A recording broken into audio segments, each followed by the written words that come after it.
अस्सलाम वालेकुम। You are watching health solutions TV. मैं हूं doctor Adina Aslam with pharma guide. उम्मीद है आप सब खैरियत से होंगे। इस वीक हम ब्रेन अवेयरनेस वीक कहलाता है, ये ऑब्जर्व किया जाता है इन द होल वर्ल्ड। तो इसलिए आज मैं बात करूंगी कुछ ब्रेन की हेल्थ से रिलेटेड। ऐसे क्या फूड्स होते हैं, ऐसी क्या डाइट होती है जिसके आपकी ब्रेन की हेल्थ पे और उसके स्ट्रक्चर पे, आपकी लॉन्ग टर्म मेमोरी या शॉर्ट टर्म मेमोरी पे इफेक्ट होता है, उन फूड्स को हम डिस्कस करते हैं। सबसे पहला जो इम्पोर्टेंट बहुत एक डाइट का आपका पार्ट होना चाहिए वो फिश होती हैं। और फिश भी कौन सी, ऑयली फिश या जिनको हम फैटी फिश कहते हैं, यानी वो फिश जिससे आपको ओमेगा 3 फैटी एसिड्स प्रोवाइड होते हैं। हमारे ब्रेन का 60% पार्ट जो है वो फैट्स होते हैं और फैट में से हाफ वो होता है जो ओमेगा 3 फैटी एसिड्स होते हैं। और ओमेगा 3 फैटी एसिड्स क्या करते हैं, ये बेसिकली आपके जो बॉडी सेल्स होते हैं उसके अराउंड मेम्ब्रेन बनाते हैं और उन बॉडी सेल्स में ब्रेन के सेल्स भी इन्वॉल्व होते हैं, इंक्लूडेड होते हैं। तो इसका मतलब कि ये उनकी स्ट्रक्चर बनाने में हेल्प आउट करते हैं। और बहुत ज़्यादा ये देखा गया है अकॉर्डिंग टू रिसर्चेस कि ओमेगा 3 फैटी एसिड के लेवल्स जो होते हैं वो थिंकिंग एबिलिटी को भी बेटर करते हैं। तो कौन सी फिशेस होती हैं जिसमें ये होते हैं, यूजुअली सैल्मन हो गया आपके पास, टूना हो गया, मैकरल हो गए, सार्डिन्स हो गए। ये वो कॉमन फिशेस होती हैं जिनको आप ऑयली फिशेस या फैटी फिशेस कहते हैं। उसके अलावा आपके पास आते हैं डार्क चॉकलेट। डार्क चॉकलेट जो है नॉट जस्ट एनी चॉकलेट, जो मिल्की चॉकलेट होती है उसकी हम बात नहीं कर रहे, सिर्फ डार्क चॉकलेट की कर रहे हैं जिसमें कोको का पाउडर जो कोको पाउडर होता है उसका कंटेंट ज़्यादा होता है। इसमें फ्लेवोनॉइड्स होते हैं। फ्लेवोनॉइड्स होते हैं एंटीऑक्सीडेंट्स, और एंटीऑक्सीडेंट्स जो होते हैं वो बहुत ज़्यादा इंपॉर्टेंट होते हैं फॉर योर ब्रेन हेल्थ। ये आपका जो ब्रेन होता है वो ससेप्टेबल होता है ऑक्सीडेटिव स्ट्रेस से, तो ये उसके अगेंस्ट एक्ट करते हैं, उसको काउंटर करते हैं। इसलिए ये आपकी ब्रेन की एक्टिविटी को इन्हांस करते हैं, उसको बूस्ट करते हैं। ये इन्वॉल्व होते हैं आपकी मेमोरी में, जो लर्निंग एबिलिटी होती है आपकी उस पर इन्वॉल्व होते हैं। उसके अलावा हमारे पास होती हैं बेरीज, एंड बेरीज में आपके पास जो भी कोई डीप कलर्ड बेरीज होती हैं वो इन्वॉल्व होती हैं, जिसमें आपके पास बहुत कॉमन होती है ब्लूबेरीज हो गई, ब्लैकबेरीज हो गई, स्ट्रॉबेरीज हो गई, आपके पास मलबेरीज हो गई। ये सारी जो हैं बहुत इंपॉर्टेंट होती हैं। They again contain flavonoid antioxidants और they are good for brain. ये आपके ऑक्सीडेटिव स्ट्रेस को और इन्फ्लेमेशन को रिड्यूस करते हैं। इनमें बहुत सारे एंटीऑक्सीडेंट्स होते हैं डिफरेंट फ्लेवोनॉइड के अलावा भी।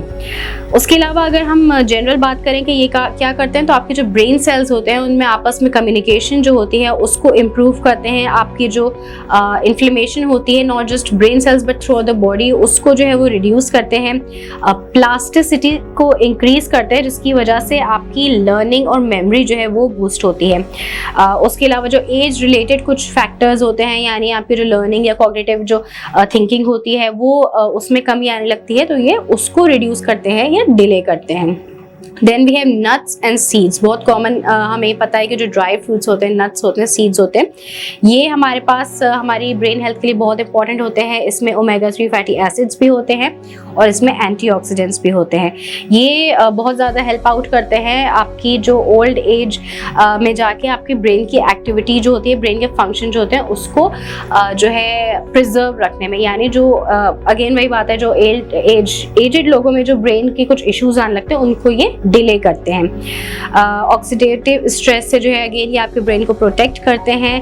और बहुत ज़्यादा देखा जाता है they contain vitamin E as well, तो वो आपको अल्जाइमर्स जो एक डिजीज़ होती है जो बहुत कॉमनली देखी जाती है जब एज हो जाती है, तो उससे उसके रिस्क को भी रिड्यूस करता है।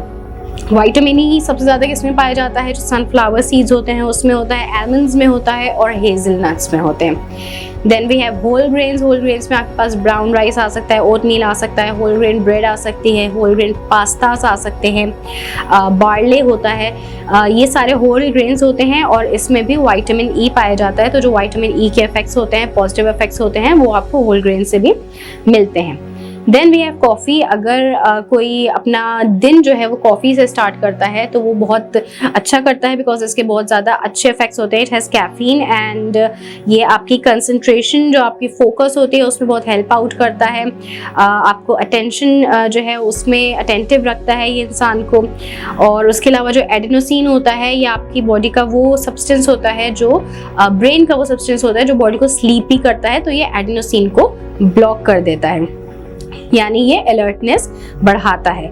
और इसी वजह से आप जो है वो जो भी दिन भर की एक्टिविटीज़ होती हैं या जो इन्फॉर्मेशन आपको प्रोसेस करनी होती है ब्रेन को, उसमें हेल्प आउट करता है। उसके अलावा इसमें एंटीऑक्सीडेंट्स भी होते हैं जो आपकी ब्रेन की हेल्थ को जो है वो सपोर्ट करते हैं as the person gets older. अगर हम देखें कॉफ़ी क्या कर रही है, कॉफ़ी की कंजम्पशन जो है वो रिड्यूस कर रही है risk of cognitive decline, stroke, Parkinson's disease और अल्जाइमर्स, यानी ये सारी डिजीज़ेस जो हैं इनके रिस्क को रिड्यूस करती है coffee. Then we have avocados. Avocados जो होते हैं उसमें अनसैचुरेटेड फैट होता है, और ये अनसैचुरेटेड फैट क्योंकि एवोकाडोज हमारे यहाँ इतने कॉमन नहीं होते, तो ये और किस चीज़ में होते हैं, ये पीनट्स में होते हैं, ये आलमंड्स में होते हैं, कैश्यूज़ में होते हैं, फ्लैक्स सीड्स में होते हैं, वॉलनट्स हो गए, आपकी फिशेस होती हैं डिफरेंट, और सोयाबीन हो गया, सनफ्लावर ऑयल हो गया, इन सब में जो है ये अनसैचुरेटेड फैट्स होते हैं। और ये क्या करते हैं, ये आपके जो ब्लड प्रेशर होता है उस पर इसका बहुत इफेक्ट होता है, और डेफिनेटली हाई ब्लड प्रेशर की वजह से आपके जो है वो कॉग्निटिव डिक्लाइन होता है, यानी आपकी ब्रेन की एक्टिविटी इफेक्ट होती है। तो जब ये ब्लड प्रेशर को रिड्यूस कर रहे हैं तो इस तरह से ये आपकी ब्रेन की हेल्थ पे इम्पैक्ट करते हैं। Then we have peanuts. Peanuts जो है उसकी न्यूट्रिशनल प्रोफाइल जो होती है वो एक्सेलेंट होती है, बहुत ज़्यादा न्यूट्रिशियस होते हैं, ये आपके एनर्जी लेवल्स को अप रखते हैं। इनमें high level of vitamin E होता है अगेन, और इसमें नॉन फ्लेवोनॉइड एंटीऑक्सीडेंट्स होते हैं, और ये आपके जो है कैंसर से जो है वो प्रिवेंट करते हैं, इन्फ्लेमेशन को प्रिवेंट करते हैं, और अगेन एल्जाइमर्स और पार्किंसंस को प्रिवेंट करते हैं। Then we have eggs. Eggs में आपके पास विटामिन B12 होता है, फोलिक एसिड होता है, विटामिन B6 होता है, और ये आपकी जो ब्रेन की श्रिंकेज जिसे कहते हैं उसको जो है उसके रिस्क को रिड्यूस करते हैं। Then we have broccoli. Broccoli में जो है वो ग्लूकोसिनोलेट्स होते हैं, ये कंपाउंड्स होते हैं, और ये आपके अगेन जो ऑक्सीडेटिव स्ट्रेस है उससे प्रोटेक्ट करते हैं। ये न्यूरोडिजेनरेटिव डिजीजेस जो हो जाती हैं उसके रिस्क को रिड्यूस करते हैं। उसमें इसके अलावा विटामिन सी भी होता है। विटामिन सी अगेन जो है वो आपकी ब्रेन हेल्थ को बूस्ट करते हैं। विटामिन सी की अगर हम बात करें तो ऑरेंज बहुत अच्छा सोर्स होता है विटामिन सी का, स्ट्रॉबेरीज होती हैं, टोमेटोज होते हैं, तो आप ये भी यूज़ कर सकते हैं फॉर विटामिन सी। उसके अलावा we have soya products. Soya products जो होते हैं ये अगेन एक पॉलीफिनोल्स कहते हैं, ये एंटीऑक्सीडेंट्स होते हैं जिसमें these are rich in that antioxidant, और ये कहा जाता है कि ये डिमेंशिया यानी जो भूलने की बीमारी होती है उसको रिड्यूस करता है, और ये आपकी कॉग्निटिव एबिलिटीज़ जो होती हैं एजिंग प्रोसेस में जो कम होती हैं उसको रिड्यूस करता है।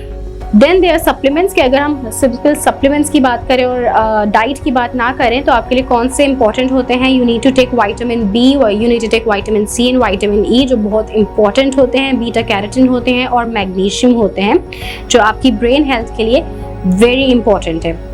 अगर हम उसके अलावा डाइट से हट के भी कुछ जनरल चीज़ें देखें कि क्या ऐसी चीज़ें हैं जो आपकी ब्रेन की हेल्थ को जो है वो हेल्दी रखती हैं, आपकी ब्रेन को, आपकी एक्टिविटी जो है ब्रेन की उसको जो है वो प्रॉपर रखती हैं, तो इट्स सिंपल कि आप बहुत ज़्यादा या बहुत कम ना खाएं। अपनी डाइट का ख्याल रखना is a must. Too much and too less is always going to cause some trouble. उसके अलावा स्लीप इज जो आपकी इनफ स्लीप होती है वो बहुत ज़रूरी होती है। You need to be alert throughout the day. अगर आपकी नींद पूरी नहीं होती तो आपके जो दिन के जो नॉर्मल रूटीनली टास्क होते हैं वो आप प्रॉपरली नहीं कर पाते, आप चीज़ों को समझ नहीं पाते, आप अंडरस्टैंड नहीं कर पाते, आपकी मेमोरी जो है उस वक्त वीक हो जाती है, आप चीज़ें जो हो रही होती हैं वो आप उसको जो है वो इन्फॉर्मेशन को प्रोसेस अप नहीं कर पाते, and then you forget about those things. तो स्लीप जो है वो बहुत इंपॉर्टेंट होती है। Then you need to keep yourself hydrated. Exercises बहुत ज़रूरी हैं आप, और not just your physical exercises यानी आपकी बॉडी की नहीं, आपकी ब्रेन एक्टिविटीज़ जो होती हैं, ब्रेन एक्सरसाइजेज भी you need to keep on doing them as well. उसके अलावा स्ट्रेस जो है वो लेवल उसका कम रखना, मेडिटेशन करना, योगा करना, अल्कोहल इनटेक जो है उसको रिड्यूस करना, तो ये कुछ चीज़ें होती हैं जिससे आप अपने ब्रेन की जो फंक्शंस होते हैं उसको प्रॉपर रख सकते हैं कि वो हेल्दी रह सकता है ब्रेन।